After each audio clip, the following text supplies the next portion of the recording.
I used to be very introverted. I used to be very in my own head. I was a good student when I applied myself, but yeah, I just struggled. And nowhere near the top of the list is, I wish I worked more. Nobody says that. It's always the same few things. I wish I spent more time with the people I loved. I wish I spent more time with family. I wish I spent more time with my own hobbies. I wish I spent more time with my pets, my dogs, my cats. There was a lot of embarrassing learning moments there, but I mean, it was also a lot of fun. Yeah. And again, if it's not fun, you're doing something wrong. There's a lot of rewarding things you can do in your career to enrich yourself that can help you. But if they're not fun, it's harder to stick with it. Like anybody who goes into tech, you don't get into it because it's easy. You get into it because the problems are interesting. Hopefully, I tell a lot of people, and I mean it with all my heart, which is stop trying to be somebody else. The question is, what's the greatest piece of professional advice you've ever received, and how did it impact you? I don't know if anybody ever explicitly said it,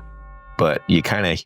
All right, crew. Today's guest is a powerhouse in the cybersecurity space, an engineer, educator, and as he puts it, an outage waiting to happen. Mike McPhee is a principal solutions engineer in cybersecurity at Cisco, where he helps U.S. commercial customers design and strengthen their security and network infrastructures. With over 11 years of experience in cybersecurity consulting and a background spanning systems engineering, security frameworks, threat intelligence, and both red and blue team operations, Mike has built a reputation for crafting actionable security strategies, developing training programs, and shaping product roadmaps. Beyond his engineering work, Mike is a 5-time Cisco Live Distinguished Speaker and Hall of Fame member, making complex security topics engaging and accessible for audiences worldwide. Before joining Cisco, Mike served 6 years in the U.S. Navy, followed by a decade working on secure communications and electronic warfare systems as a systems engineer and architect for defense contractors. His work helped design and develop command and control networks and electronic warfare systems for the U.S. Department of Defense and NATO allies. When it comes to credentials, Mike's list is stacked: GIAC Security Expert number 339, 11 other GIAC certifications,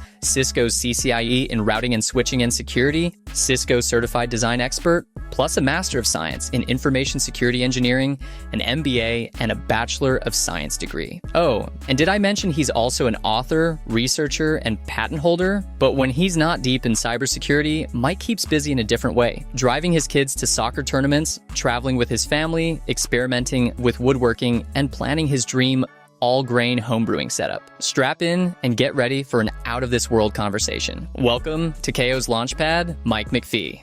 So I was raised in an Irish Catholic family too. Yeah. Or a Catholic family, but an Irish Catholic, more progressive, liberal. And you can't survive in my family without a really good sense of humor. We constantly harass and rag on each other as a sign of love. So that's kind of our game. We're always beating up on each other, toughening each other up. And now I've got 2 kids who run circles around me. So. Well, I mean, if you're gonna dish it out, you gotta take it too, right? You gotta take it. So. I'm sure they pick up after you in some ways. How does it feel to get roasted by your kids every now and then? It's glorious. Really? Yeah, it's glorious, man. It's like, I know a lot of dads fear their daughter dating, and there's a part of me that's like, very protective. But there's also a part of me that's like, good luck, dudes. You are so hosed. Because she will just totally destroy them if they're not. Yeah, if they're not up to par. Yeah, she'll give them hell. I love that. Awesome. I love that. So one of my co-founders' wives, he only has one wife. Let me just clarify there. I mean, well, hey, to each their own.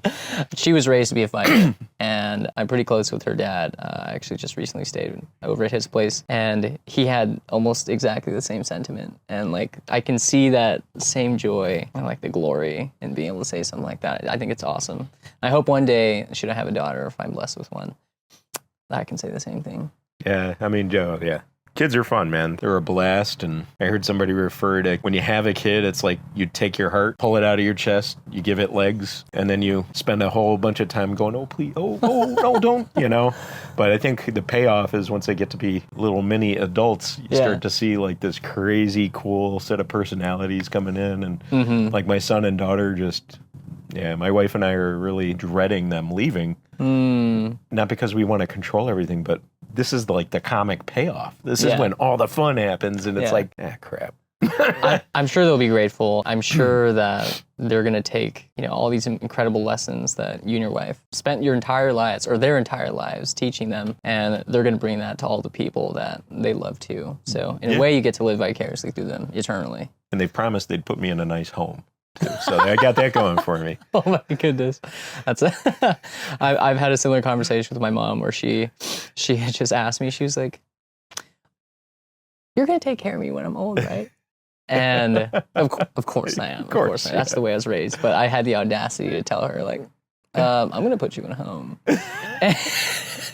And Mike, like, the look on her face was devastating. I took it back immediately. I was like, "Mom, I'm so sorry. I promise you I'll take good care of you." My daughter started that when she was 12. 12? "Don't worry, Dad. I'll pick out the nice home for you." And I was like, all right. I love that. So, So you were mentioning that, you're the child of, were they Irish immigrants? No. I mean, I'm, multi-generational American with Irish and Scottish background. So my mom's side of the family is the side that I was closest with. We moved around a lot when I was a kid. My father was in the Air Force, and so I went to a ton of schools growing up, and it was always like pick up, move. Yeah. And my mom was actually in the Army Nurse Corps. Yeah. But when she had kids, she decided to go inactive reserves pretty soon after my sister was born. And but we moved around a ton, but the constant was always my grandparents and my aunts and uncles on that side. So still really close with all my aunts and uncles, and love to see them whenever we get the chance. So yeah. So when you say you moved around a lot, I also moved around a lot when I was pretty young. Like my mom, she was bouncing around from shelter to shelter, just all around the Bay Area. So as a kid, you're like, this is kind of cool. I get to check out a whole bunch of other places. But there are also times where it just doesn't feel so cool. Yeah. And it feels jarring. Yeah. And I think in hindsight, that's one of the things that kind of stunted my own growth and my ability to connect with people. And I really focused on that because I just felt like such an awkward kid. So I dissected the science. And I'm kind of curious for you, like, first of all, which areas were you moving around? Was it primarily in the States? It was all over. I was born in Texas and lived in Arizona and spent time in South Dakota and New York the first stint. Lived in the UK for 4 years. Moved back, was in New Jersey, back to New York, and then once I graduated high school, I left home as soon as I could. Right? Joined the Navy, and then moved around a bunch more. So yeah, I've lived in Rochester, where I live now, the longest by far of anywhere I've ever been. So, but I just want to go back to something you had said, right? I think that those experiences are what set you apart, right? I think that you may think that it made you socially awkward or what have you, but I think it gave you perspective and empathy, right? And there's a lot of people who don't get that. Yeah. Perspective is everything. I try and focus a lot on like the mindset that I approach situations with. I think one of my favorite quotes is, "Life is 10% what happens to you and 90% how you react." Yeah. So big believer in that. So also really curious to hear from your side, like, how do you feel this experience of having moved not only around the States, but also around the world so young? Like, how do you think that was formative to your current identity? I love travel. When I talk about my kids, I think one of the coolest parts is my wife and I have tried to drag them to a lot of places with us, and they love it now. My daughter in open rebellion is telling us she wants to go to school in Switzerland just to get as far from us, but still be in a place she has in her head is really awesome. Yeah. But both of them are big travelers. They love going places, and I think that the perspective they get, because they've seen some other cultures, they've spent time in Spain and in Germany, and they went to Costa Rica this past spring and had a blast and learned so much about, the folks there. And I think that, I see a lot of what happened for me happening for them, and I couldn't be more excited. World's a big place, right? And there's a lot of there's a lot to learn about everybody in it. And just as you figure out what makes each culture or country or, group that you're hanging with different, you also find a lot of cool things that you have in common. I mean, everybody likes to eat, everybody likes to laugh. Everybody likes to take care of their, them and theirs. And I think that's the coolest part of it, is getting that appreciation for it. And so it was a little bit weird for me when my parents both got out of the military and we finally settled down in southern New York. And it was kind of like, it was weird. I was moving into a place where people weren't used to those experiences. They'd all been with each other since they were in Pampers, and here I'm coming in, almost high school. And they're like, who's the dude with the weird clothes? What the heck's his deal? What kind of music's he listening to, All of it. And it's like, oh, I'm certainly not listening to this hair band stuff you guys are into. But yeah, it was interesting. So I'm sure you've had, quite a bit of exposure to not only a wide variety of places, but like a wide variety of cultures. And I had a similar experience when I was growing up in the Bay Area, where for some people it can feel like a melting pot. It can be hyper competitive. There's people from all over the world who are vying for the few spots that are available here. So it can get really competitive, but the people that you can find sometimes are some of the most competitive people who have come from the most unique backgrounds. So I remember growing up, there was always like a different ethnicity around. And I think because I was raised like in the conservative household that I was, I didn't necessarily approach that with the mindset of like, hey, we have so much common ground. But eventually over time, that was something that I started to feel the opposite of. Like there's so much more commonality behind people than I think there isn't. Like you mentioned, people need to laugh. People need to smile. So I'm happy to hear that, you were able to learn that and you were able to pass this down onto your kids as well. So what was one of the driving factors behind pursuing the military? I think like a lot of people, it was the same thing that, has happened for, since history began. Somebody screwed up and decided I needed to get my act together. And I toiled away in college and was trying to figure out what I wanted to be and whose version of me I wanted to be. And it wasn't working out. My priorities were messed up. And both parents, father Air Force, mother Army, and a proud tradition in my family of having, grandparents and, occasional aunts and uncles that had gone in. It was always top of mind for me. And it was finally a matter of, well, I'm not getting anywhere doing this. I should go and see if this is what I'm good for. So I joined the Navy in typical rebellious fashion to piss both parents off. And it didn't work. They were both super, super supportive and incredibly, and always were of the commitment to go in. And I went into the Navy as a challenge to myself. I remember trying to figure out, I don't want to be a Navy SEAL or a Marine Force Recon guy. I want to know what the toughest mental program is. Like, what program would I learn the most and be most challenged? Because I need to prove it to myself that college was an aberration and I can do this. And so I ended up going into the nuclear field in the U.S. Navy. So it was good. So were you always someone who tried to take on the biggest challenge possible, or was that sort of your first step? Yeah, it was kind of a need to prove myself a little bit type of thing. I used to be very introverted. I used to be very in my own head. I was a good student when I applied myself, but yeah, I just struggled. I had dynamics going on with family as well at that time. So, it was just a weird time and needed to figure out which end was up. And it only took 6 days of boot camp for me to get clean and straight and realize wow, I actually like learning. And, but now I got six more years of the Navy to deal with until I can get out and prove it. So right it was good. So was the intention to stay in the Navy for 6 years? When did you start kind of gaining more experience with the technological side of the fence?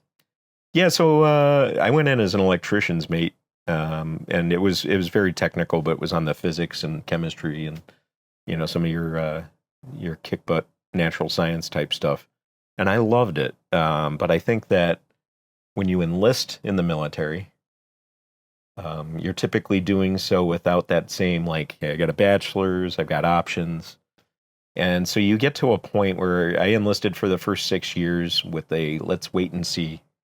And by about year 3, year 4, I was appreciative, but I knew I wanted to do something else. And with the way the military is structured, and when you go in, there's a decision that happens. Like, if I'm not going to spend 20 plus in, why spend any more in?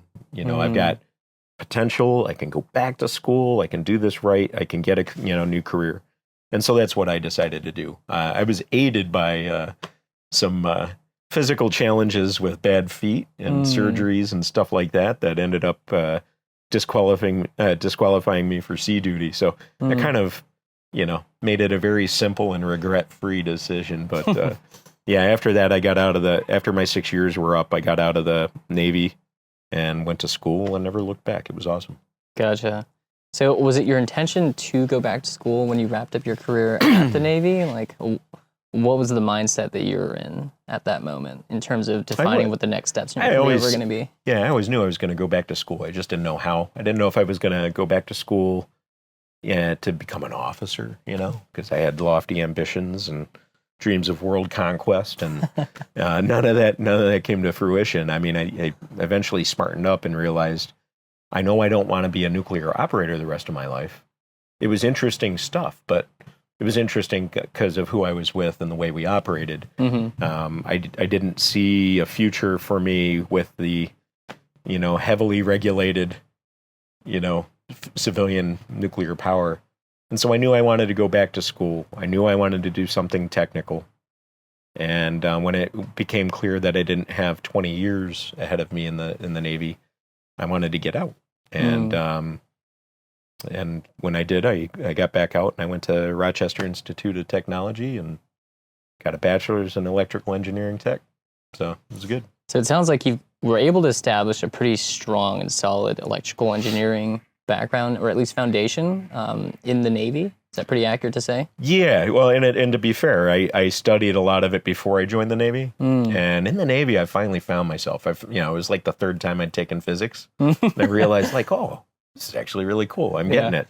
And school became very easy in the Navy. It's amazing what being paid for and having the only job to do is to be a student, which is a lot of what the first 1.5 to 2 years of a nuclear operator in the Navy is. But what it did was it helped me build the confidence to take on really cool, exciting, but technical stuff, and to not sweat it. I think one of the big lessons, it wasn't even on the technology side that I got out of the Navy, was that the military is a very rigid, structured hierarchy. You do not ask questions unless you're a nuke. And they trained us to ask questions and to inspect everything. And so if I could have an admiral come in and say, you do this, and if I didn't believe in it and I was in charge of the plant, I could say no. So you got, a blue shirt Navy guy telling an admiral, no, I don't agree with that, with all due respect. And important caveat there. And so it kind of gave me the confidence to challenge the norm. It gave me the confidence to question things I didn't understand and to ask questions. And I honestly think that I jokingly call it now, I offer myself up to the teams I support as an idiot as a service. Like, if you need somebody to ask dumb questions, I'm your guy. Yeah. And it comes from that Navy background and being taught to question things till I understand it. So what would you say are some of your favorite memories of being a nuke operator in the Navy? Is this PG? No. It's honest as you like. Yeah. That's a good question. I mean, there's moments, and some of them are very long sea stories. But I think the biggest thing is it's like any military organization or any good, high functioning, close knit team. You're not doing it for the Navy. You're not doing it for the company. You're doing it for each other. Yeah. Right. And I think that there was a very it's amazing what having shared fate in the most like literal sense can do for you. Yeah. The most junior guy on the boat could sink it. That was on a submarine, and a guy fresh out of boot camp could come to the boat, and if he pressed the wrong button or flipped the wrong valve, oops.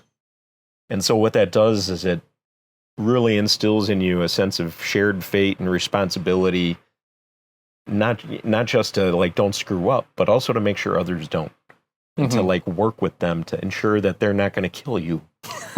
And it's a you know, I got a ton of respect for the guys that are, you know, soldiers, sailors, airmen, Marines that go into battle. But there was a different sense of danger in the submarine fleet. You ever seen Hunt for Red October? I think I have. It's been a while though. Yeah, he's got a line in there that is really applicable, which is, you know, 30 years I've been to sea, or been at war, a war without battles, without heroes, or without medals, only casualties. And it's like that kind of thing, right? And it sticks with you because I don't have the like great stories about going to a port of call, or, you know, hey, here's what we did in this foreign country, or any of that stuff. You know, and I don't have any of the sad stories about losing friends and brothers in arms like that. But what I do have are the memories and the experiences of being in a really bad spot with really good friends and helping each other get through it. And sometimes that wasn't a technical or a, you know, a seaborne threat. Sometimes it was a guy going through stuff with family, but he's out to sea for 3 months and can't do anything about it.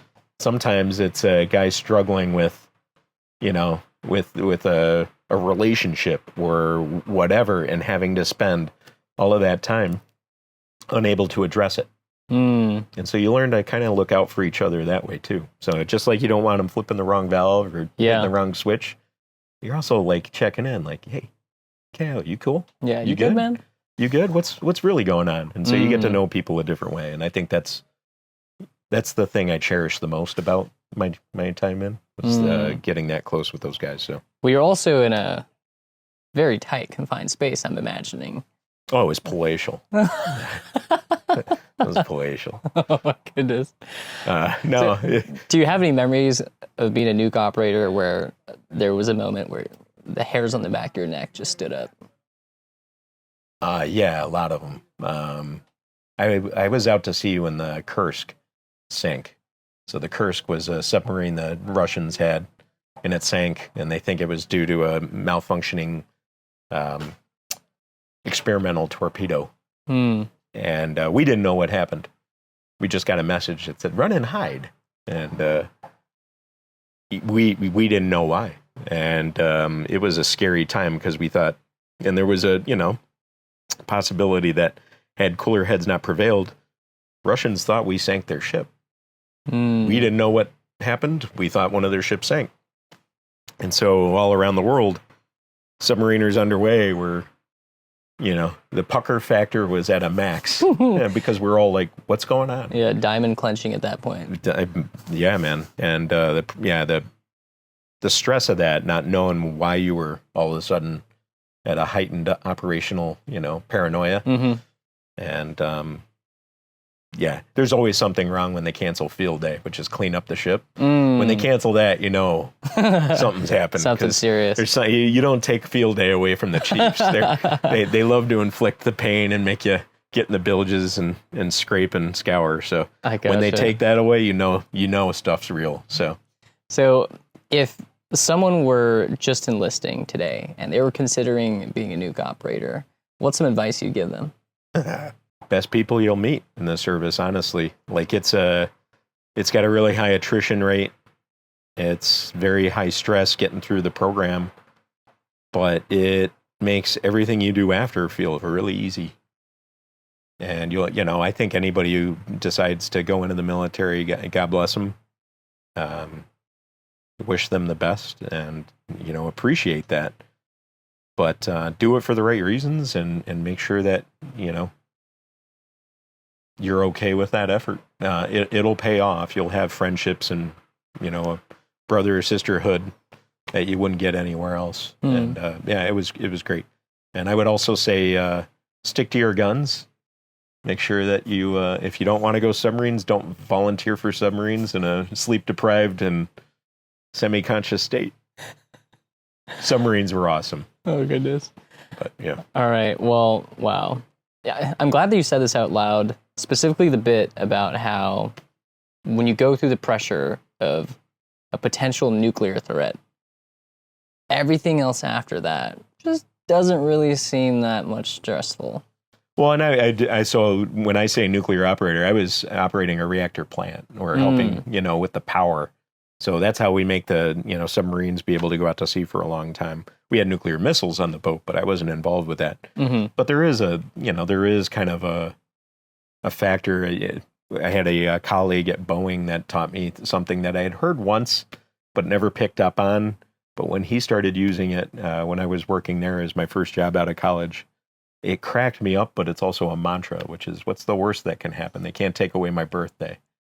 And I use that when I go in to talk to customers or go in to talk to partners or get in front of an audience or I'm going to go get yelled at. It's like, what are you going to do to me? Like, I mean, seriously, how hard is it going to be?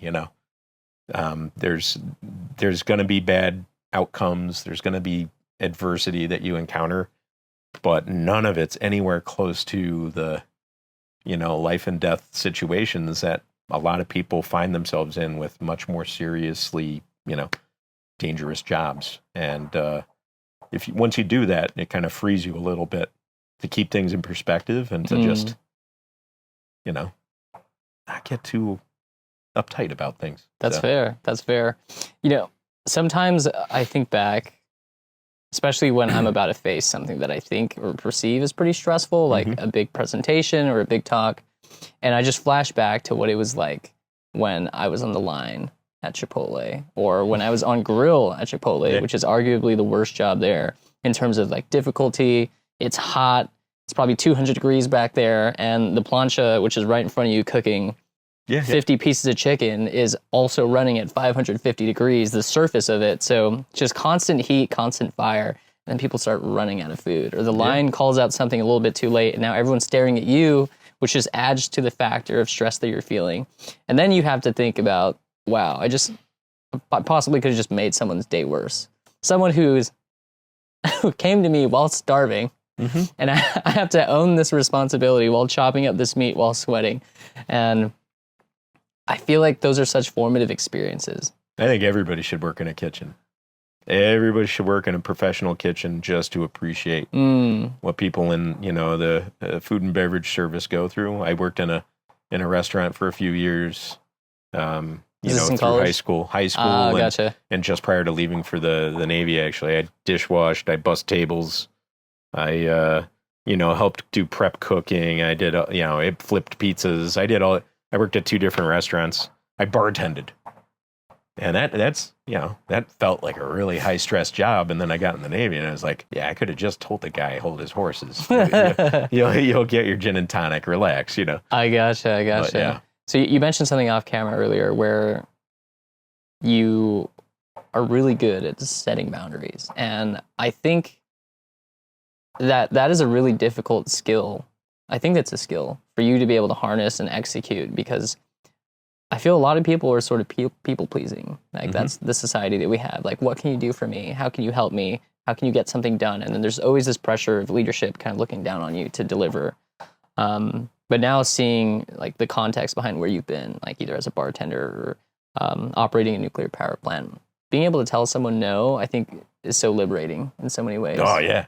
It frees you. It changes the game a bit, right? There's this guy on LinkedIn that I follow, Jefferson Fisher, I think his name is.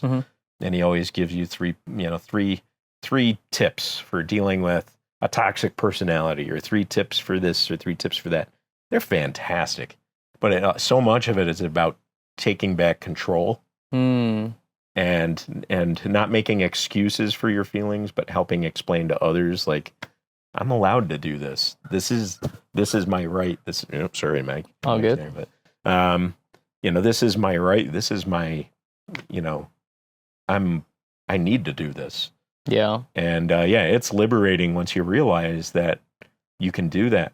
I think a lot of times people get upside down or under a ton of stress that had they signaled from the get-go what they were willing to accept and what was like within bounds, would never have gotten to that point. And when I look at times in my early career, I worked at Boeing on a lot of proposals and a company called Harris here in Rochester that did like tactical command and control systems for militaries. And when we were doing proposals, it was easy to get stressed out, get burnout. Yeah. And they don't always want to hear it, but I kind of think pushing back, that feedback mechanism helps regulate what happens after. So if you wait until you're at your wit's end and you're going to pop and you've done mental, damage, that's not good. Yeah, it's too late. You gotta vent that pressure early. Yeah. So that you don't hit that tipping point, so you don't ruin your work-life balance and rob your family or impact your family because you're, stressed out. Yeah. Yeah. So I feel a lot of high-performing individuals, especially those who work in high-stress fields like sales or solutions architecture, like we tend to lose ourselves in the amount of work there is to do just because there's a limitless amount for us to bring in that next purchase order, for us to close the next deal, for us to retire quota or exceed quota. And at the end of the year, guess what happens? That quota gets raised. And that same circle sort of resumes. Yeah. So I think it can be easy to just get stuck in the hamster wheel of like more, like nicer car, bigger house. Yep. For you, how would you say you learned how to cultivate the skill of setting boundaries? It's the cynical no good deed goes unpunished, right? And I think that one of the most important things to do is to whatever you do or however you scale, for it to be sustainable, and to realize that you're a stakeholder too, right? So you're so busy trying to please your boss, please your customer, please your teammates that you sometimes forget you got to take care of number one. And I'm not saying that to be selfish. I'm just saying that to make sure you get a seat at your own table. And I think that you're no good to anybody if you're burnt out, you're stressed out, and not operating happily or contently. And I think one of the reasons we do that is because we're so willing to dismiss that we're important, and we associate too much of our value with our job. And I think that the quicker you realize other people are depending on the other parts of you that aren't tied up in your role, and that those are important too, even though they don't get you, they don't pay the bills, but they keep you alive, they keep you healthy. And so like being a dad is crazy important, being a husband, being a brother, being a friend. And so everybody's a mix of, parent, spouse, sibling, son, daughter, whatever, right? But make sure you take care of that and that you're like working hard on that. Otherwise, you'll never sustain what you're trying to do at work. And I think just there's not enough time in the day to slave away at that job and take care of all those things. But I think that we're too willing to make that trade. And we're always punting it to the future. Like, oh, I'll have more time for the kids or more time for my friends or whatever. After I get this, that, or the other thing done. Nah. We see way too many stories of somebody, passing away unexpectedly long before they get a chance to retire, or long before they get a chance to take that trip, or, see that game or have that experience. Nope. Yeah. So I just celebrated my birthday this past weekend. Hey, happy birthday, man. Thank you. Nice. I appreciate that. I didn't even know. But I wanted to have like a different celebration. I've thrown the big parties. I've had 20, 50, 100, 200 people sometimes. Wow. And I just thought that, the bigger the party, the better.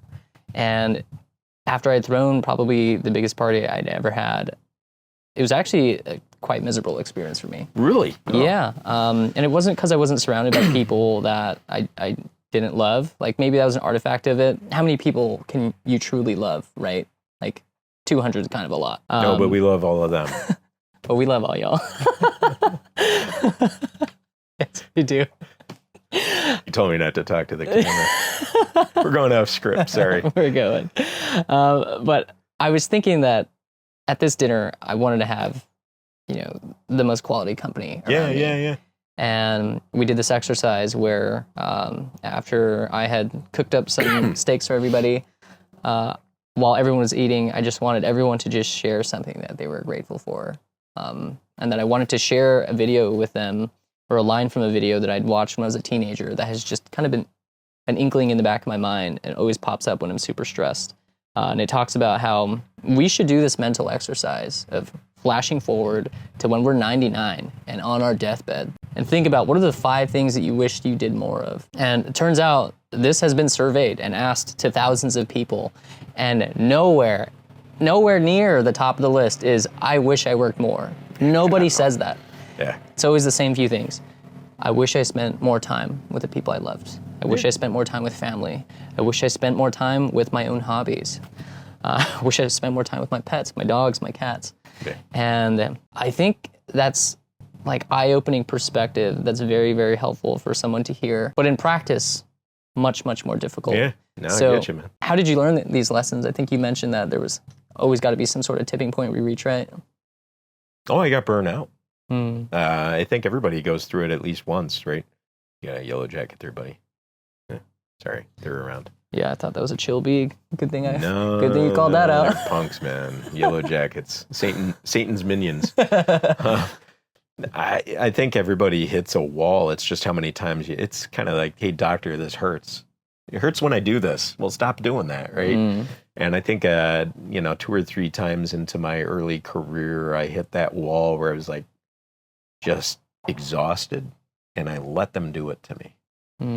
And I stopped playing the hapless victim, and I started to realize, like, I need to just push back a little bit. I think I can do this. And it was actually one of the reasons I left one of my jobs. I won't say which one. But I was tired of having unfulfilled promises for a more enriching role, while they just kept on pushing me back into the proposal sweat factory. It was taking a toll on me, taking a toll on my relationships, and I was miserable. And I realized, like, wow, man, I really got to figure this out. And so I think, a lot of folks, when they're looking at their career and charting a course, there's too much attention paid to pay grades and titles or fame or what, I don't know, whatever motivates people. And what I started to realize is that I do best when I forget all that crap and just figure out what it is that, like, makes me happy. Like, how, if I'm going to take time, and now I look at my role and my job as I'm taking time away from my loved ones, my family. What would be worth that? And what would they totally get and be, like, cool with? I think I've talked to you about this before in a phone call, right? I've got like 4 things that are like my compass of career charting, right? Am I having more fun? Am I doing less BS?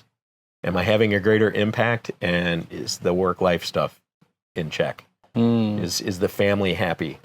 And every career move I've made in the last 12 years has been around, how do I impact those things? Yeah.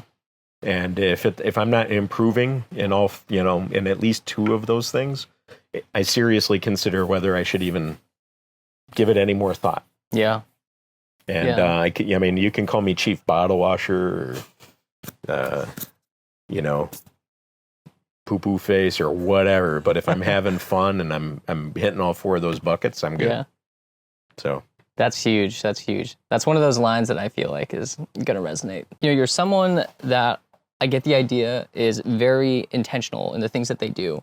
And for you to be intentional, you need to be cognizant about the circumstance that you're in. And I think that comes with a wide expanse of, like, experience that you've been through. And what I'm curious to hear is, like, what are some telltale signs that you're approaching burnout? And by the way, you say intentional, but my wife would say indecisive.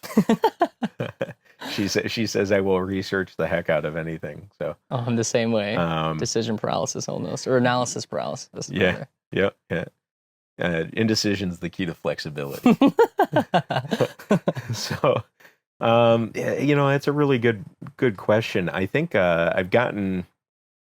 It's like it's weird. I'm at a point now where I don't even. It's just baked into what I do and how I interact with people. I think most of my managers will agree. I'm pretty open, and I jokingly say that I'm a management challenge, which I think might strike people as kind of crazy. Hopefully not my managers. Why do you say that? Well, because I'm vocal, and I think like the biggest thing is learning how to speak up for yourself, not feeling guilty about that. Yeah. And I think the quicker you normalize that with everybody you work with, all those stakeholders that aren't you, the easier it is to nip things in the bud before it becomes out of control. Because you have this reputation as being truth seeking. Well, that and like it's really hard for somebody to adjust how they're treating you if they're not aware how they're treating you is impacting you. Right? You need to close it. You don't need to just improve the feedback loop. You need to establish the feedback loop. Yeah. They need to understand that like you are, if you're a network engineer, you worry about things like, throttling and shaping and policing and, TCP windows and stuff like that. Eventually, the receiver is overwhelmed and they send a signal out and they say, hey, chill. Yeah, reset. Chill till I can, process all these fragments and put these, TCP streams back together. And it's the same for people. Like we all have capacity limits and they're not a designed in thing. They vary. We all have our times. We all need, we all have cycles we got to kind of navigate. And so you can't expect what works for you now to be understood by your boss now and to be the way it is forever. Right. You've got to continually tweak that relationship. And I think that once you do that, your manager, your supervisor, your director, whoever it is you report to, and if you're doing that with your colleagues, all the better. They all get tuned into, okay, all right, I know how to work with Mike, work with KO to get this done without stressing them the heck out.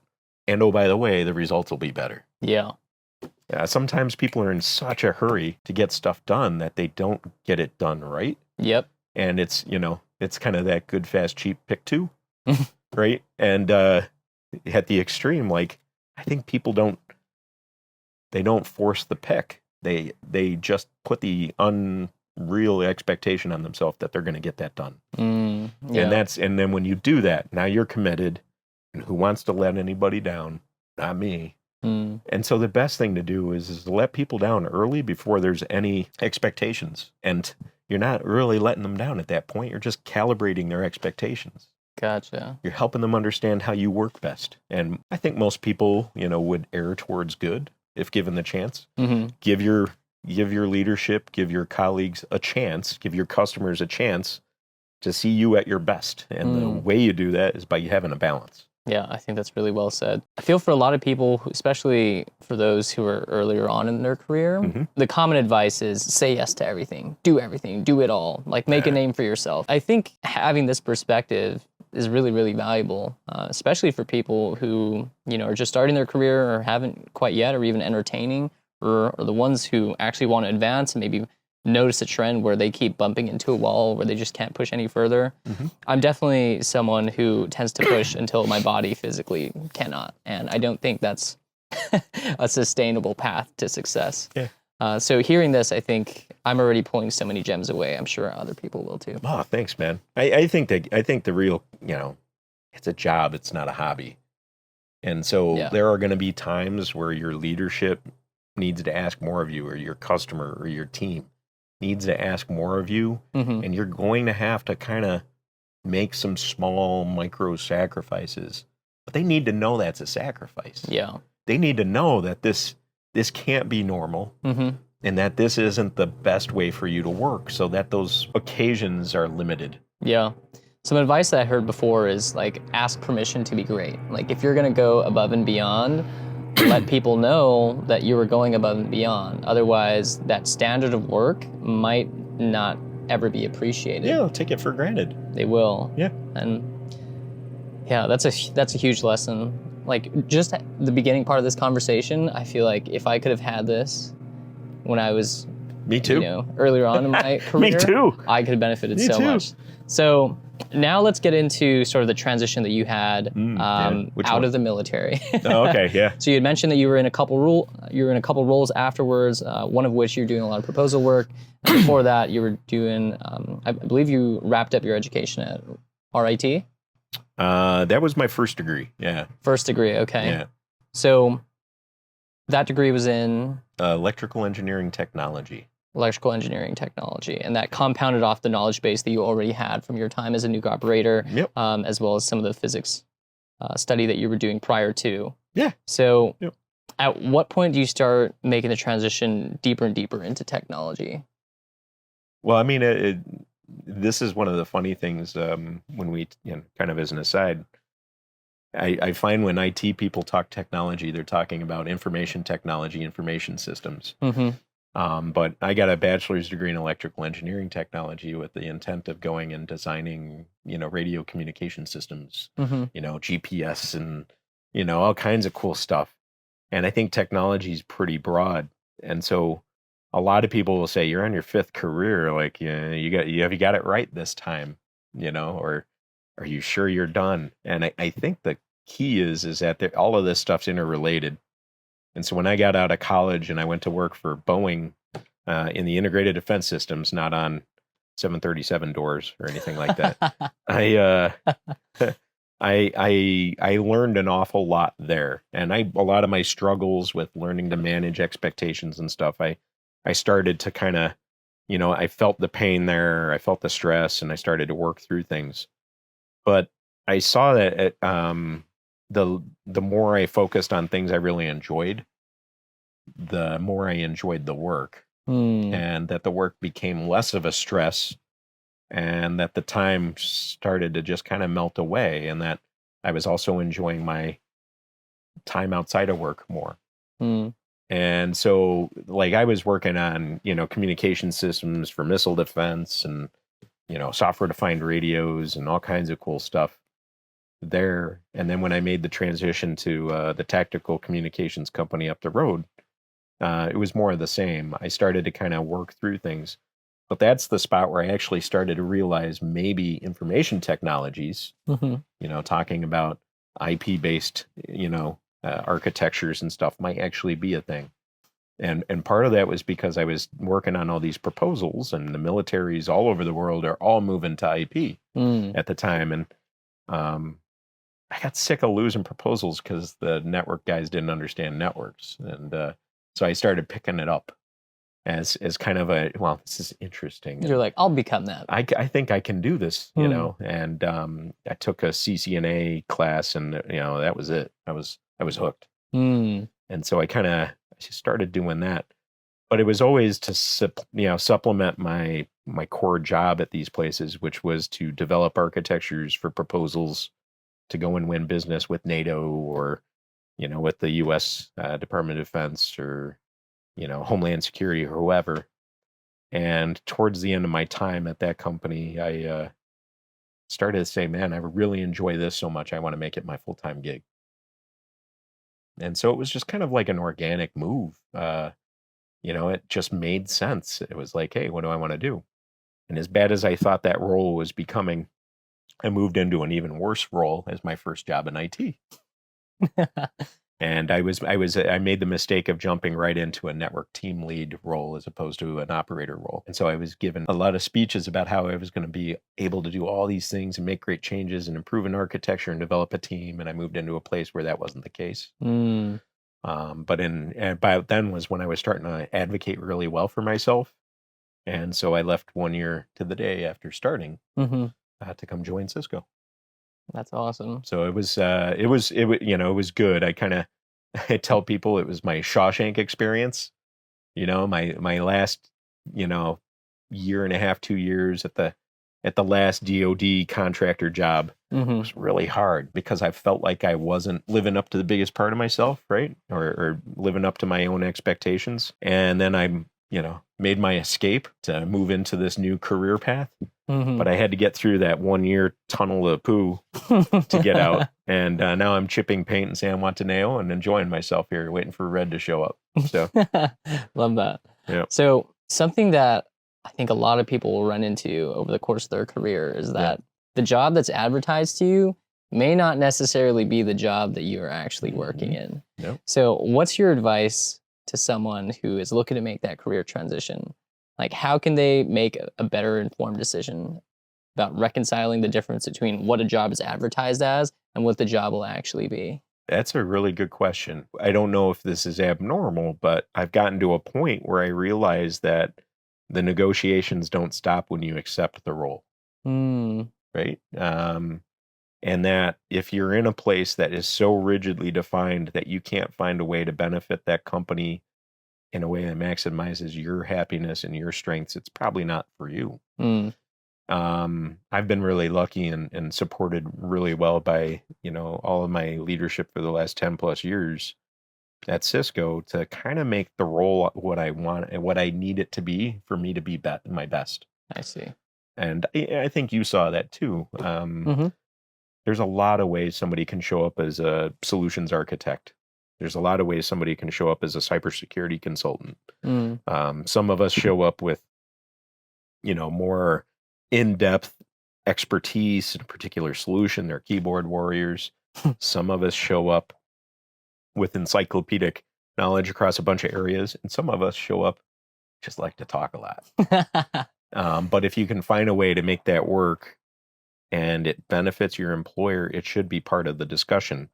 And if you're having that feedback loop with your bosses and they're doing even a base amount of work to understand how you work best and where your triggers are and what kind of workload you can handle and which work you can, it's in their best interest to find a way to make the role fit you best too. And so you should be constantly tweaking that. You should be constantly reinventing how that goes. And it should be an ongoing, like perpetual negotiation with your employer to find out where you and they can have the best value for each other. So negotiation does not stop at the offer table. No, absolutely not. That is such an incredible line. And it goes both directions. Yeah.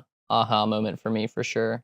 Yeah. Thank you for sharing that, Mike. Yeah, you got it, man. So the next avenue of this is going to be around, like, what were your first few years at Cisco like? Like, did you end up navigating through multiple roles, and how did you settle into the one that you're in today? So it's funny. I've had a lot of movement in the last 3.5 years, 4 years. But prior to that, I spent 7.5 years in the same role.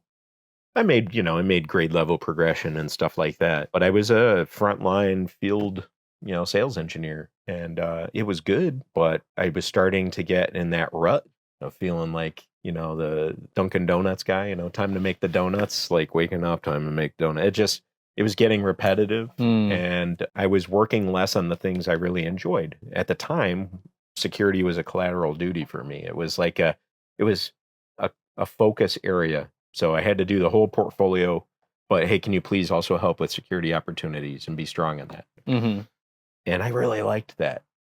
And so I kind of, right after the pandemic actually, happened, I realized that might be an opportunity for me to kind of rethink how I do work, to renegotiate terms.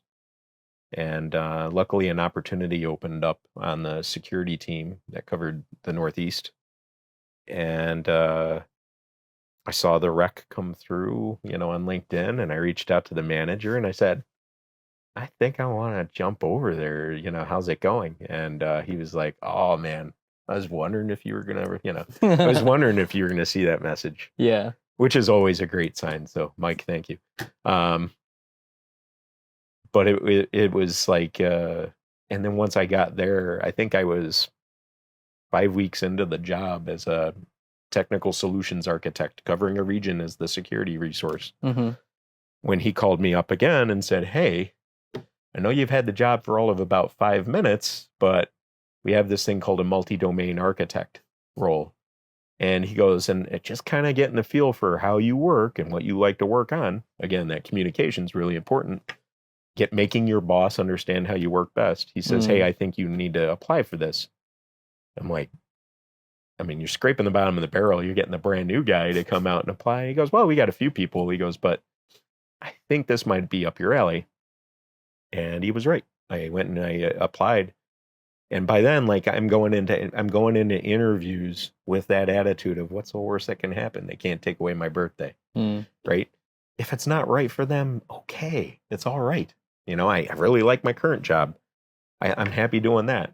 And so when they gave me that, I was kind of surprised but happy, and that's kind of been the way it goes. And I've been blessed to have really cool managers who listen, who take stock of where I am, because I'm very vocal about it, but are cool with it. And I think they manage really effectively the people that work with them on that. And I think the feedback is really important, and it helps them. Yeah. Because now they're always looking for opportunities to get the most out of you that they can. Instead of you just stewing in your own misery. Yeah, instead of them assigning me to something that I am not a good fit for. Gotcha. Or instead of them loading me up with the wrong balance of work. And there's different strokes for different folks. Some people like, these types of tasks. Some people like those types of tasks.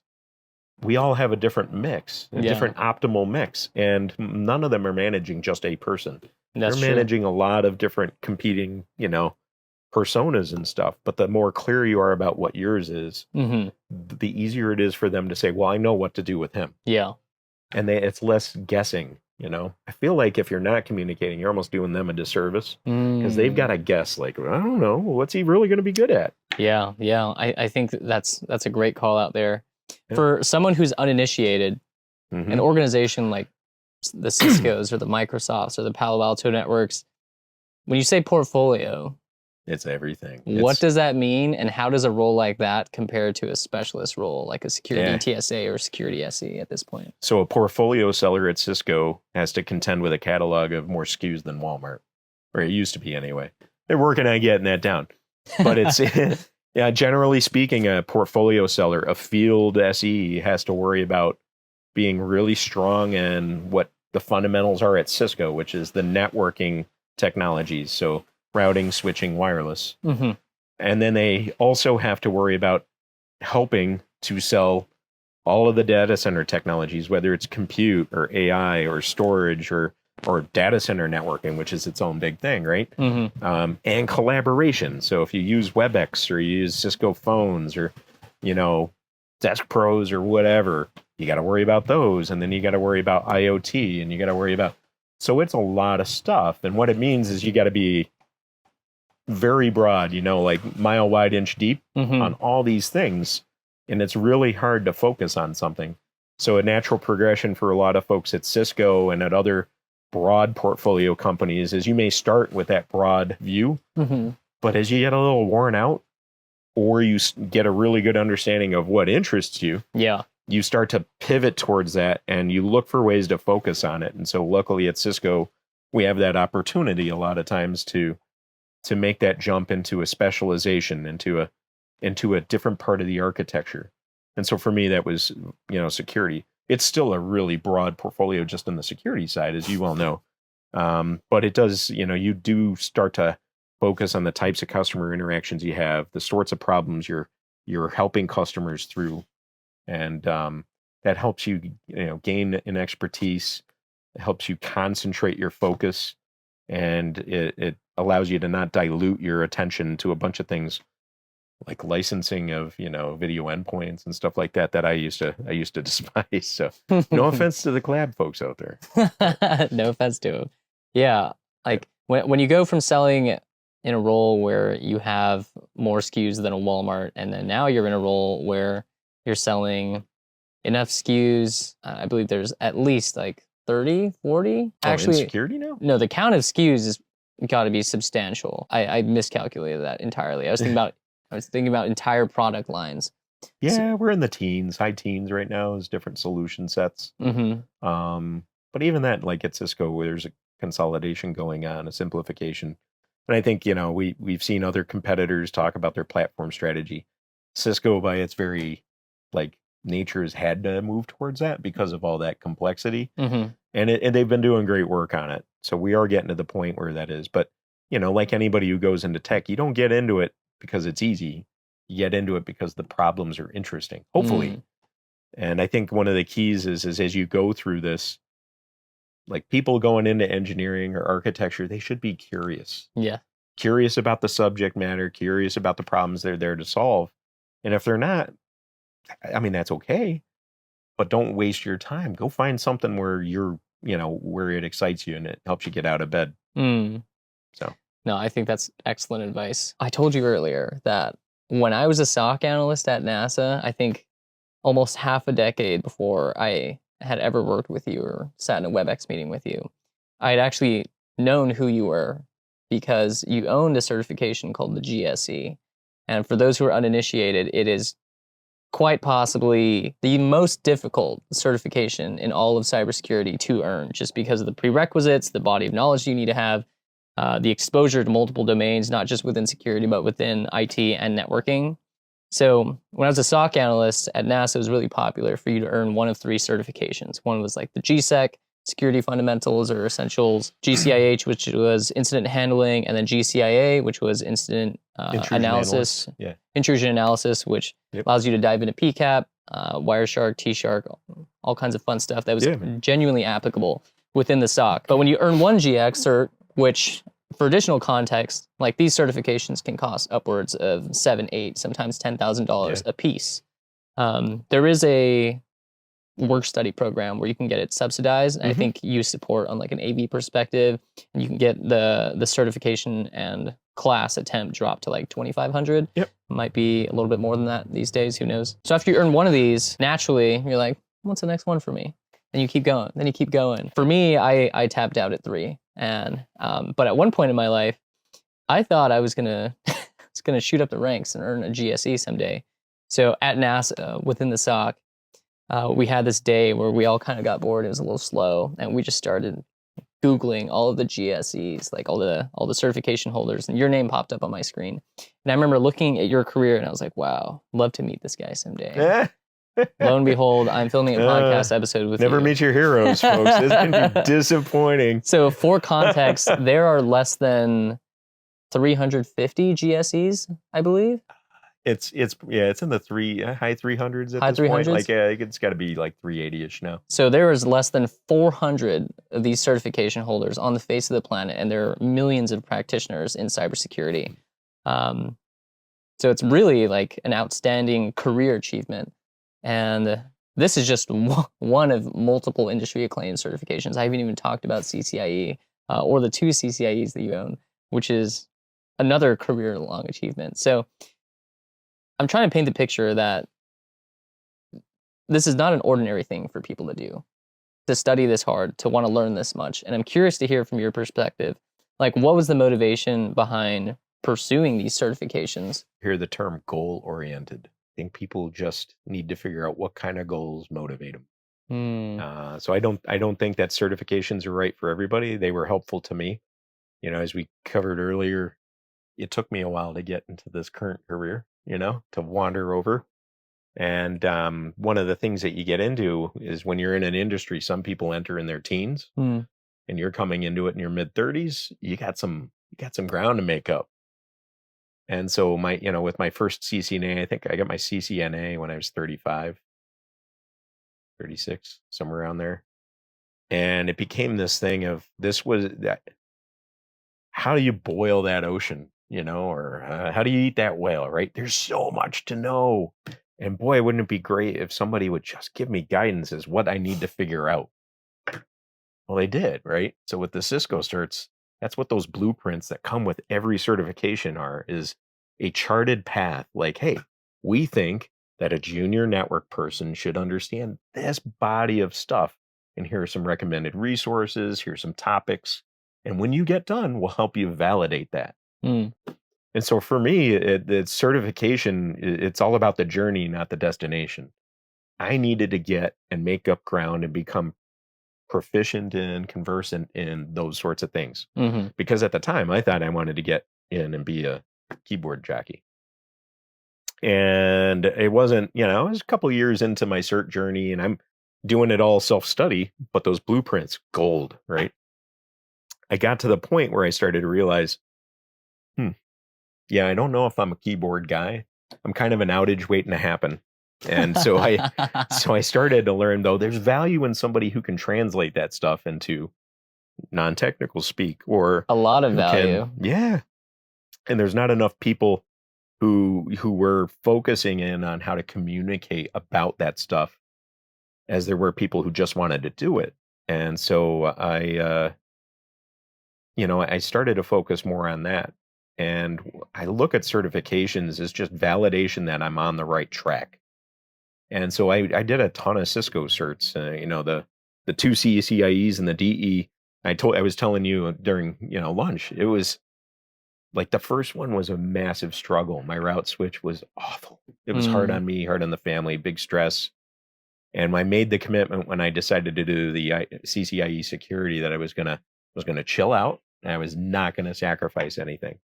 And so I didn't.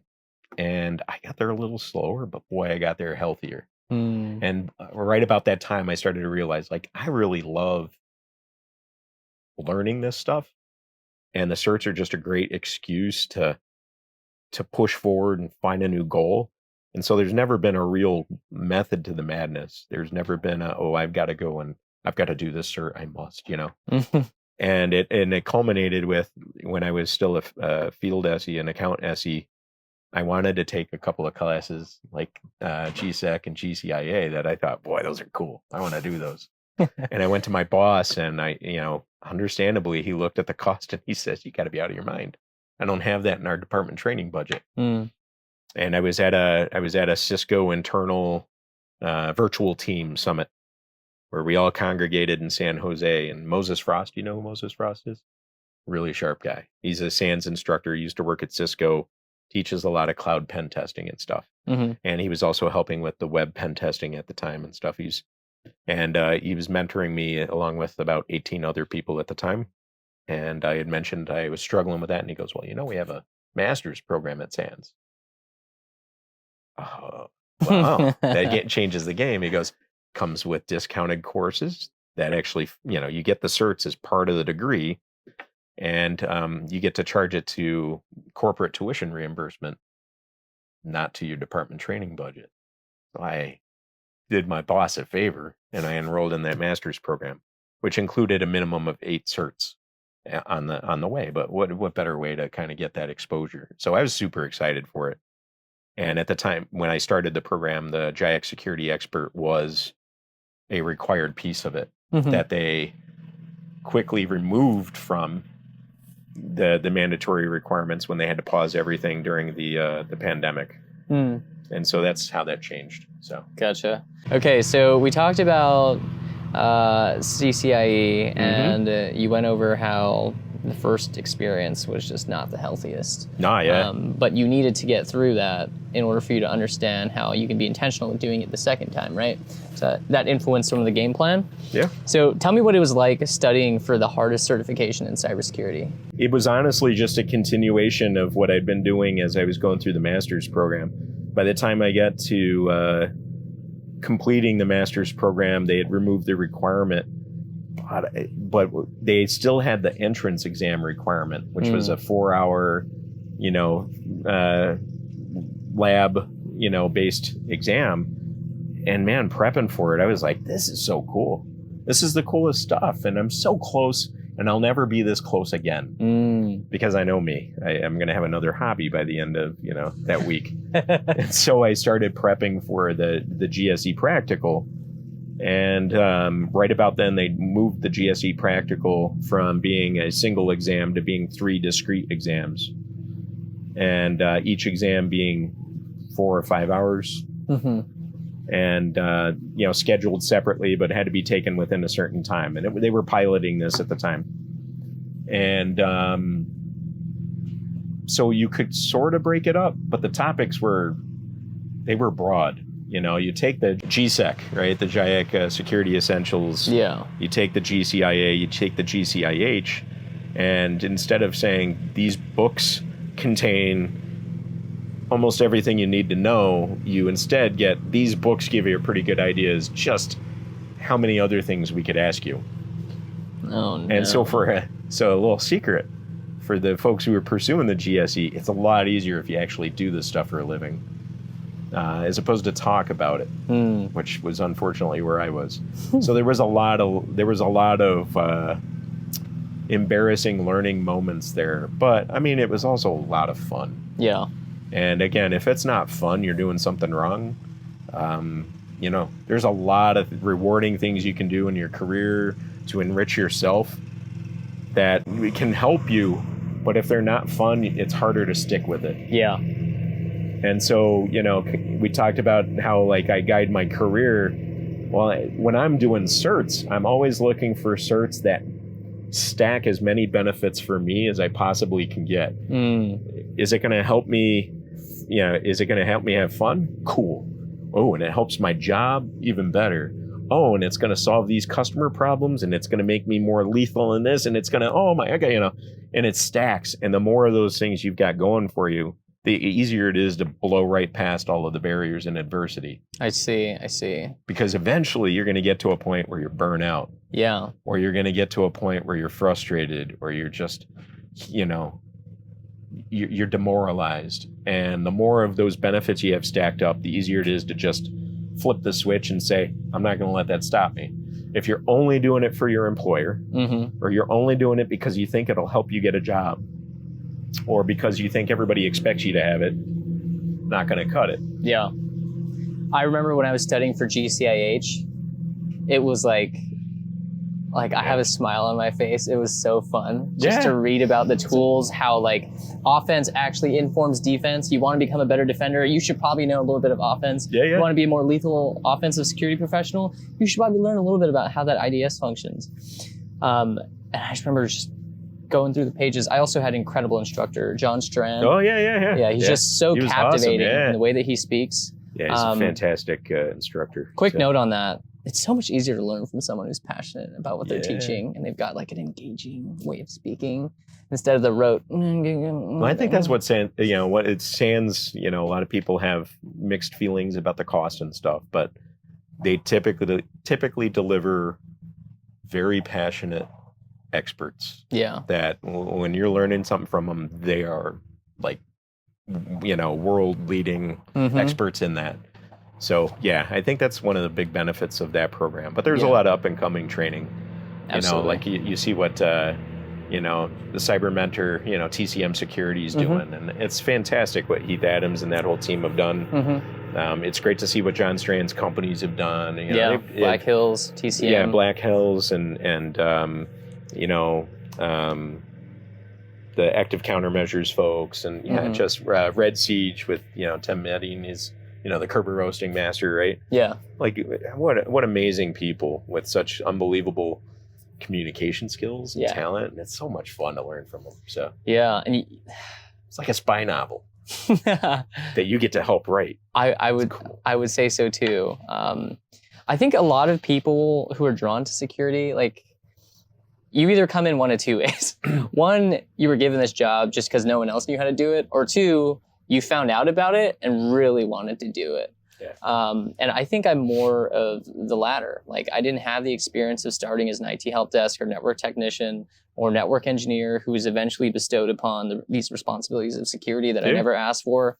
Like, for me, I was wrapping burritos one day when I was a general manager, and I had like one 10-minute break during my fifth 16-hour shift. And I just went to my car, I hopped on Reddit just to decompress, and I learned about the Stuxnet worm because someone said that was the craziest piece of technology they ever heard about. That's pretty cool, yeah. And I just started digging, and I started digging. This goes back to what you were saying before. Like, if you have a genuine interest in what you're learning, it almost doesn't feel like work. Yeah, so exactly. I'm kind of curious to hear from you. What sort of guided your own progression of GIAC certifications? Because I know that you mentioned before, like, it will help you meet a few certain criterias, but was the certain sequence of them you feel valuable? Yeah, I honestly, I mean, quite a few of them were dictated by the program. You know, I had three electives that I was allowed to choose, but the other 5 base certs were all part of the program, as well as a couple other classes and a research paper and stuff like that. And it was a tremendous program. I honestly, with the exception, I'll be honest. I love good leaders, but I don't want to be one. When it comes to people leadership or, managing, a program and stuff like that. So the stuff that's more CISSP, the G Start, like the organizational leadership, organizational process oriented stuff, the controls type stuff. It didn't, it wasn't exactly up my alley, but it was valuable. Fun. It was valuable. It's helped me communicate with customers. But really, by the time I got towards the tail end and was taking certs for electives, it was all about, I want to have fun. I want to like max out the fun. And so I even took extra electives, like, well, why not? At the discounted rate, let's go. Yeah. And I'm so glad I did, because it did help with the GSE, and it's helped a lot in my job. Like, I do a lot of stuff where I try to help the business unit understand how the non-Cisco world looks. Yeah, it can be hard. It can be hard. I try to help my colleagues understand that, listen, we're not the only firewall out there. We're not the only network detection and response tool. And having exposure to those things really helps you relate better to those folks. So yeah, I really, by that, I mean, I didn't need any of that to do my job. It was just fun. And it helps me show up the way I want to show up to the job. Like I said, some people want to be, really awesome on the keyboard, in the weeds. They know where every switch and toggle is in that tool or solution. I want to be armed with more fodder for conversation. I want to be able to, more adeptly pivot and work with customers or partners or colleagues to understand where they are, what the problem entails, and just think of cool things that might help. And so it's like fuel for the noodle. Yeah. Yeah. And it's iron that continually sharpens iron. And at SANS, you've got some of the greatest quality of security talent there is on the entire planet. We mentioned this earlier, like there's a reason why the costs are so high. It's due to the quality of the they're constantly content. Maintaining that content too.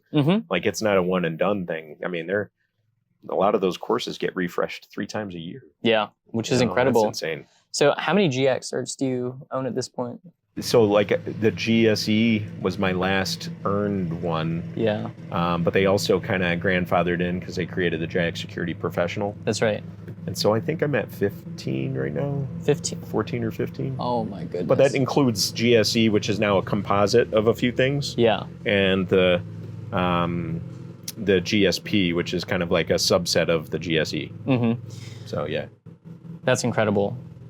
I'm just trying to fathom the cost on that, like just in your own education. That's a huge amount of respect. A lot cheaper if you take that master's program. Throw that out there. If you were to give someone advice on how to study for the most difficult security certification there is to earn, how would you go about restarting your lesson plan? If you were at 0 GIAC certifications. Honestly, I think it's about taking your time and focusing on the things that work best. Everybody learns differently. I wish I had done more hack the box and try hack me early on, and hack the box throughout to kind of help me keep the muscle memory going and build recipes. Because so much of what we do, not just in cybersecurity but in IT, is very it's very open to like repeatable process type stuff, where at least you may not be doing the same thing, but you might be approaching the problem similar ways. Gotcha. And it's not just that you want to build the muscle memory so that you can do that repeatedly each time. It's so that you can look for other patterns that might fit. So you're not just getting more proficient at solving a set of problems, you're getting better at tackling a wider breadth of problems with those recipes. Yeah, it's like adding another tool onto a Leatherman, right? Yeah, absolutely. Gotcha. Absolutely. I mean, and get id of the scissors, because let's face it, those are useless. Who buys a Leatherman with scissors? That's fair. Now, the file is strangely more useful than it usually, than you would think, but scissors are worthless. Oh, man. So there isn't a specific layout of certifications or training content that you would personally recommend if you were to go back and start from 0? I mean, they do a really good. It depends on who you go with. Like any training vendor worth their salt has got plans. They've got maps, and they show you interest areas. Yeah. I think one of the toughest things when somebody says, "Hey, I want to go into cybersecurity," and I know you run into this because you've got more mentees than Carter had peanuts, right? I want to go into cybersecurity. Okay.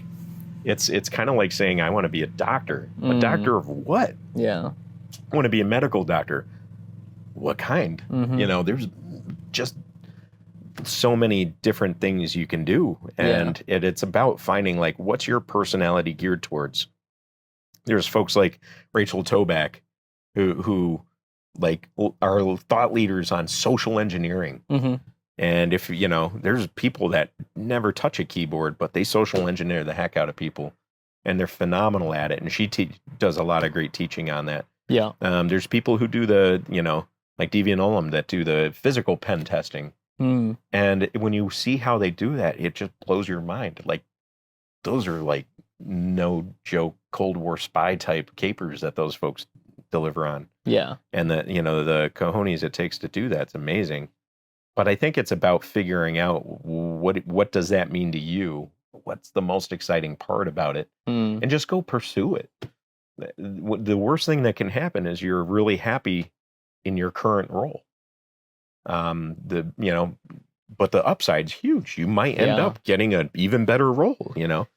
And I think that if you start with the passion and you layer on all those other benefits, as many as you can, it'll pay off for your employer too, even if it's not directly applicable. Nobody pays me to hack their environments. Nobody pays me to come in and reverse engineer malware, or, you know, parse PCAPs, or, you know, run Zeek or any of that stuff. But all of that, you know, knowledge makes me happy. Yeah. And makes me feel like I'm more confident and more capable at helping people do their gig. And that right there should be worth it to your employer. Yeah, absolutely. And I think a manifestation of you giving back to the greater Cisco community is through Tool School. Yeah, I got to get that kicked off again. So I haven't had a new episode in a couple of months. So do you want to talk a little bit about what Tool School is and what the motivation to get that started was about? Oh, so it was kind of self-serving. I needed to review for things for my GSE. Yeah. And I was like, you know what would be a really cool way of doing this? Like, what better way to learn than to teach? And so I would take one open source tool that I had to figure out or learn on, and I would try and take all of my notes on it and all of my practice, you know, drills and stuff, and I put it together into a 1 hour or less brief. And I tried to keep it light. I think you attended a few of them, right? I did. And I tried to keep it light, and sometimes they would be themed. Like I did one that was Raiders of the Lost Ark themed, which was pretty funny. But it was all a focus on, like, I just want, and it's not just for security people. Like, so many of the tools we're talking about could be useful to NetOps, DevOps, you know, DevSecOps, sysadmins, whatever. I like to call it all ops, right? It's an all ops applicability. And so by teaching those things that aren't vendor specific, hopefully you're giving somebody an appreciation for what paid for tools do, or you're giving them tools that they can use to augment their own learning journey. And it was a lot of fun. And it is a lot of fun. And I'll be kicking that back off here in a different delivery format. It might be recorded as opposed to like live webinar type thing, just because it's one, harder to schedule right now, and two, interjections. Yeah, and two, I think it could be more broadly used than what it is now. We're certainly not curing cancer or inventing something new. There's a lot of great training videos out there. But I know some people, for some strange reason, don't mind hearing me talk about it. So try and capture more of those and get them out there. So yeah, I mean, I think in pure Mike McPhee fashion, you're being very humble about this. So you put together 20 plus episodes that are concrete breakdowns that are easy for anybody to understand, where you take a tool or a concept or like a package of command line tools, you tell a story about it. And something I want to get into is how one of the first few things you talked to me about after I gave my first presentation at Cisco was like hone in that skill of being a storyteller. Yeah. And you mentioned earlier that before you used to be someone who was anxious, that might have had a little bit of difficulty speaking. So I'm curious to hear, for you, Mike, as someone who is as convincing, and I would say captivating in your own storytelling ability, how would you recommend someone cultivate that skill in themselves? Yeah, I mean, that's a good question. I think, the thing to remember when you're up in front of some people is you're there for a reason. And, sometimes it's because of an expertise or because you're silly enough to sign up for it or whatever the excuse is, but you're there and you're talking in front of people and those people aren't. And so right then and there, like you have a different perspective than they do. There may be really smart people that want to stump the jump, in the audience. But you're the one putting yourself out there. And I'm a horrible singer, but if I ever got dragged into karaoke after a couple too many beers, I would probably use the same approach, which is like, listen, I'm here to talk. I got a mission and I'm going to do it. And if you can do it better, I would love to be in the audience while you do it. And so I kind of go in with that sort of attitude. And there is a bit of that, the worst that can happen. Like, it just, I've had worse things happen to me than whatever can happen on that stage. I'm going to tell a true story. When I was working at Boeing, I was working on a very high visibility program with a lot of customers. We're trying to build software-defined radios for anything that flew, floated, or was fixed in place. That's a lot of radios. And it's a lot of different communities.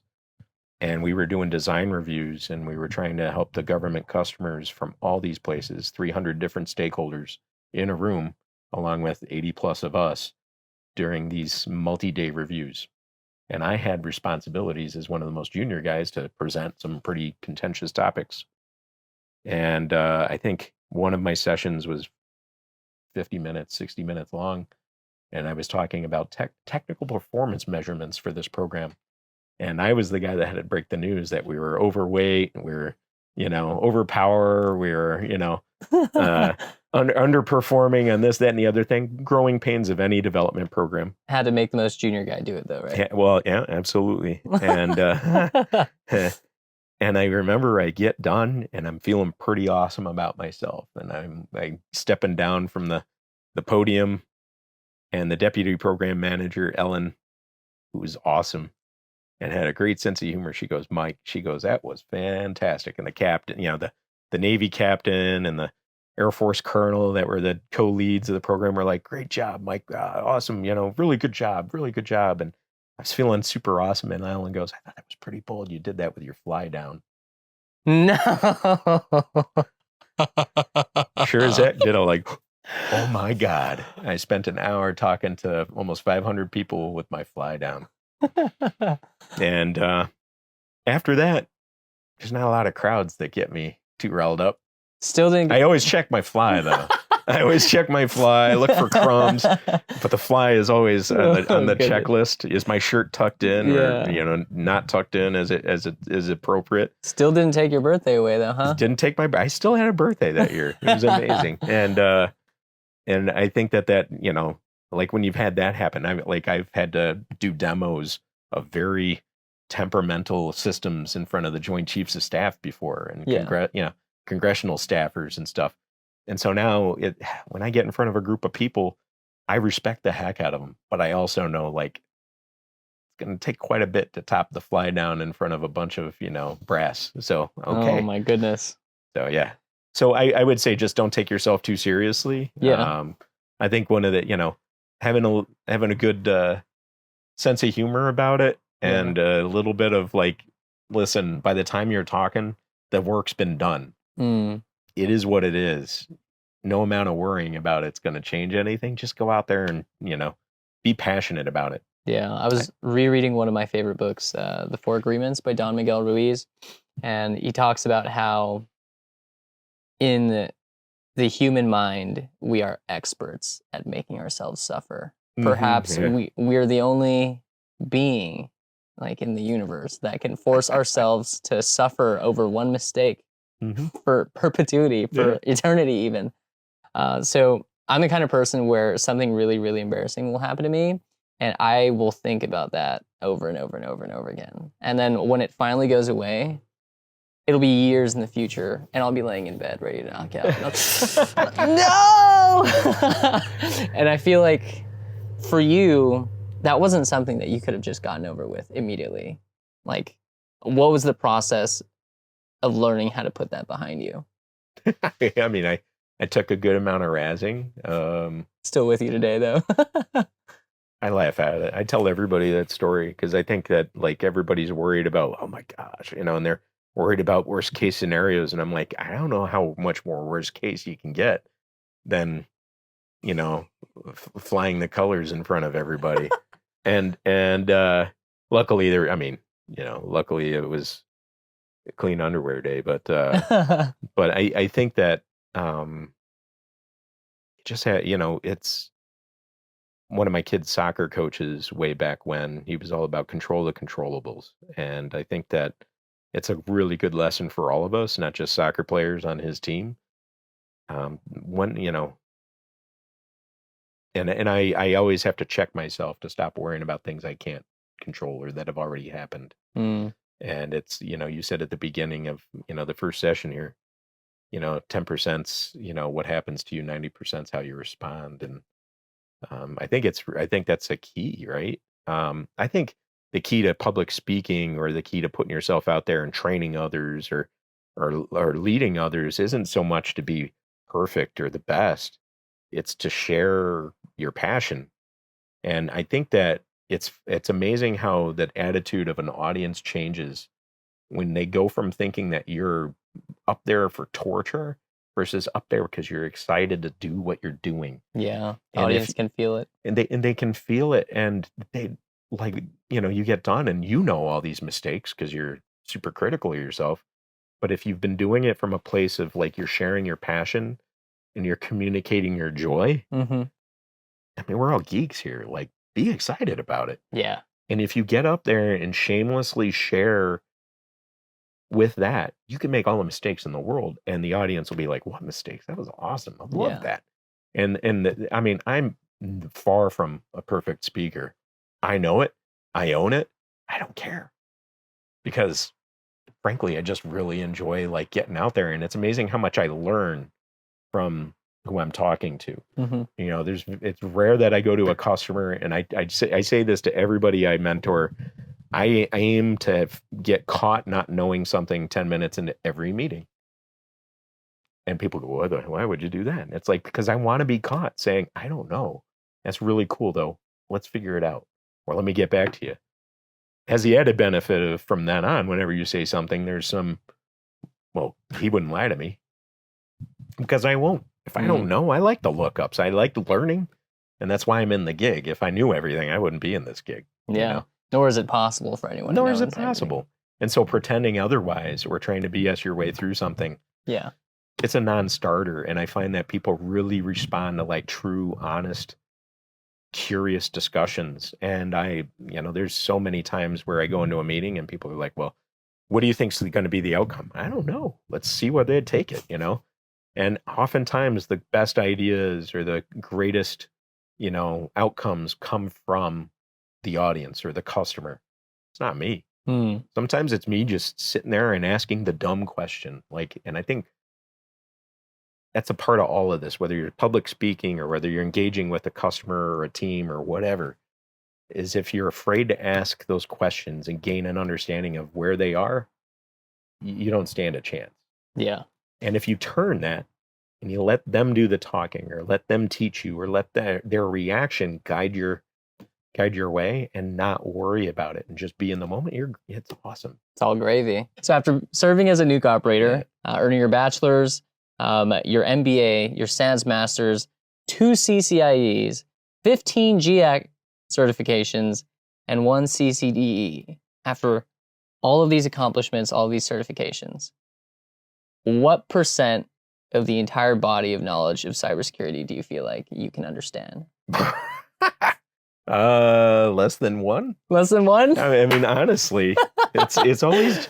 I think that's the thing, man. You don't get into this gig if you're expecting to know it all. I think you get into this gig because you know you can't, and that's the coolest part. It's kind of like why people go into astrophysics. They realize that we're tiny little specks on this other speck. Yeah, that's in this speck we call a galaxy, right? And it's like, it's so massive, and it's joyous. It's humbling. It is so humbling. Oh my goodness. I'm glad that you worded it that way specifically, because I had this moment where I was a restaurant manager, and for the first year or so, I just felt like it was an impossible job. You know, there was so much to learn, but over time, you pick up on the fluency, you pick up on the ebbs and flows, the staffing, you get an idea of how much food to prep, who are your regulars, how to greet people, and you learn how to run a successful business. And to what extent? You realize you're kind of at a good spot. And sure, you can take it to the nth degree, but from where I had gotten in 4 years of restaurant leadership, I had a pretty good feel on how a restaurant operates. And I just wasn't feeling the same mental challenge of, am I going to learn something new today? It became the mundane, rote opportunity to do the same thing that I did yesterday. Like you were busting out the same proposal or, you know, the next one. Yeah. It just wasn't mentally challenging. So I remember the feeling that I had when I was first researching the Stuxnet worm, and I realized, oh, I got to learn more about this. Yeah. You start learning about hardware. You start learning about computer ports, what each function of each one of these computer ports is. Then you learn about security, like networking, the blue and red teaming, purple teaming even, and there's just, the world just blossoms up into an entire different galaxy. And I'm glad that we share like a similar passion for it. There you go, man. Our last couple questions for you, Mike. The question is, what's the greatest piece of professional advice you've ever received, and how did it impact you? I don't know if anybody ever explicitly said it, but you kind of hear different views from multiple mentors and people you trust. And I think it really comes down to find every opportunity you can to match your passion with what somebody needs, and it kind of takes care of itself. Like your career just sort of goes in the right direction. And yeah, I think that's kind of where I would put it.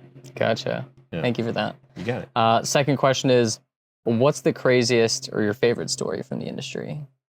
From security industry? Oh boy. Stuxnet's pretty awesome, right? I think that's pretty amazing stuff. So I'm a big fan of Cold War era spy novel type stuff.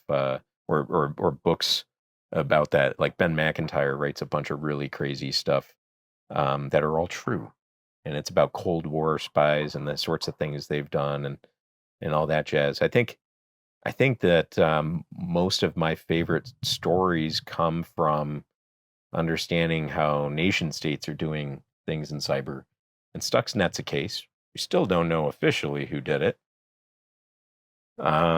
But I think that there's a lot of examples there. And, when you look at the things that happen with the whole black energy, sandworm sort of thing, I think that was fascinating and also an eye-opener. It showed you an evolution from what happened in Stuxnet, a focus on very specialized equipment and stuff like that.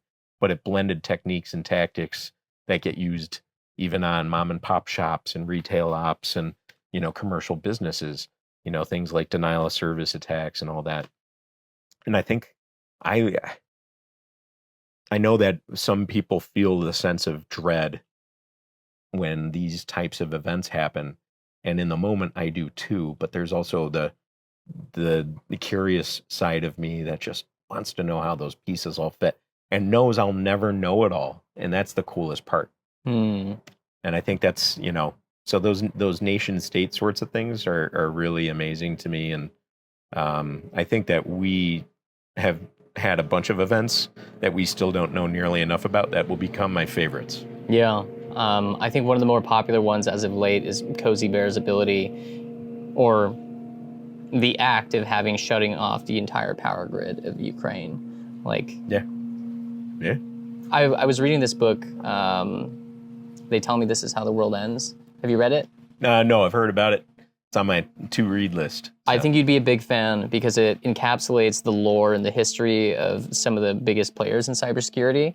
and it talks about like escalating war tension. It tells a great story. I think you'd really enjoy it. In fact, I'm going to send you a copy as a thank you of being with us. So I think the last question that I have for you is, like, what's the greatest piece of advice you'd give to someone who wants to succeed in solutions architecture or sales engineering? Yeah, I think that's, I tell a lot of people, and I mean it with all my heart, which is stop trying to be somebody else. Don't do the job the same way somebody else does just because they seem to be successful in it. If their personality isn't your personality, it's just not going to work. I think that when you can find a way to approach the problems that are truthful and authentic to you, that it keeps you more healthy, but it also builds greater trust, has better outcomes. Everybody's happier around you. And I think that's a big part of it. I think that when you free yourself to find the best you as you do those gigs, the world's your oyster. If I spend all my time trying to be KO, I'll never live up to that. And that's, it's untenable. So find a way to do it yourself and to be yourself. And if you've got strengths in them, play to those strengths. Stop trying to, emulate somebody else's. And remember, no matter what happens, you're still going to have a birthday. Yeah, can't take away your birthday. I'm going to remember that one for quite a while. So, Mike, do check your fly. Check your fly. That's the other main takeaway from this. If you heard anything, check your fly. So, Mike, it's been a pleasure.